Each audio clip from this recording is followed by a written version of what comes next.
Do you really need to change your running form?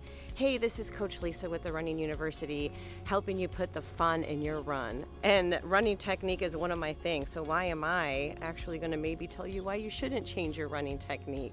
So if you listen all the way to the end, I'm going to tell you whether ChiRunning, most specifically, is right for you or not. So let's talk about whether you should change your running technique. First of all, if you're in the middle of training for an A race, and you are not injured, this is not the time to change your running technique. I would not do anything.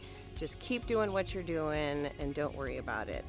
So the other option is if you're not training for your A race, but you're either getting injured constantly and you keep having reoccurring injuries, or if you're just not happy with your running, maybe every time you have to go out it feels so hard or you're not motivated anymore, that could be a reason why you might want to change your technique. Running should not be hard. It's not running that causes pain or makes it hard. It's how you run.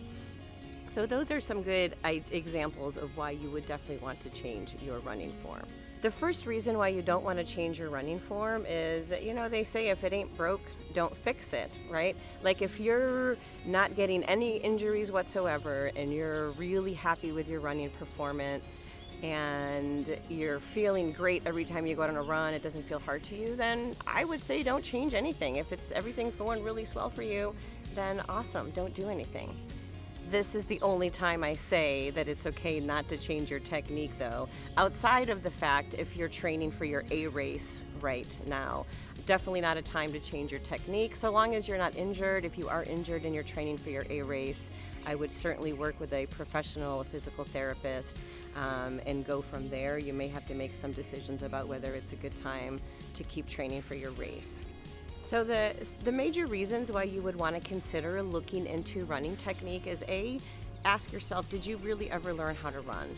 So most people don't ever take a running class. We take cooking lessons, we take tennis lessons, golf lessons, but we don't take running lessons. And there is actually some really good information out there. And even though I am a ChiRunning master instructor, there's a lot of different forms. I encourage my people, it's your body, it's your running story. Investigate, Google running techniques, see what you find, watch the videos.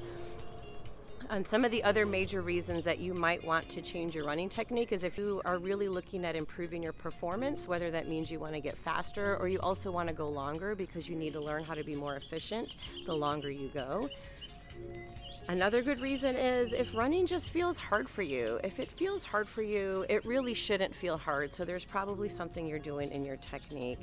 And sometimes boredom is a great reason to look into technique. So if you're bored with your run and it's just not feeling right or you need some extra motivation, this will give you something new and different to think about while you're out on your run. So those would be some really good reasons to change your technique. Now, the question is ChiRunning the right technique for you? Now, this is something that's kind of been a pet peeve of mine for a while, and it drives me crazy, but I also learn not to judge people, and my biggest thing is you're writing your own running story, right? My biggest thing is there's just people out there who really need to brag about the fact about how hard running is and how painful it is. And, there's a difference between pushing through mentally, right? Like it's hard because I went longer than I normally do, or that's a different place to be. But when you're just downright proud of being banged up and having tape all over your knees and just like, yes, I'm a runner. Again, if that works for you, fantastic. But my ultimate goal is to be able to do this for the rest of my life, and banging myself into the ground is only going to be sustainable for so long. So ultimately, and hey, here's another reason why you would want to look at your technique is, do you want to do this for the rest of your life? Right? Like if you want to do this sustainably, then you want to learn how to move your body as best as possible to avoid any impact and injuries as you get older, because of course our bodies do change as we get older as well. And ChiRunners are definitely, I'm going to say, a different breed of runner. I love ChiRunners mostly because we're lifelong learners and we really love to body sense and explore where we can go with our mind and our body. As a matter of fact, if you go check out this video right here, I really broke down the differences between a ChiRunner and a runner. So hey, thanks a lot for listening to my video, and if you could just go ahead and hit the subscribe button, I would love to see you in my next time I come back on with a new video.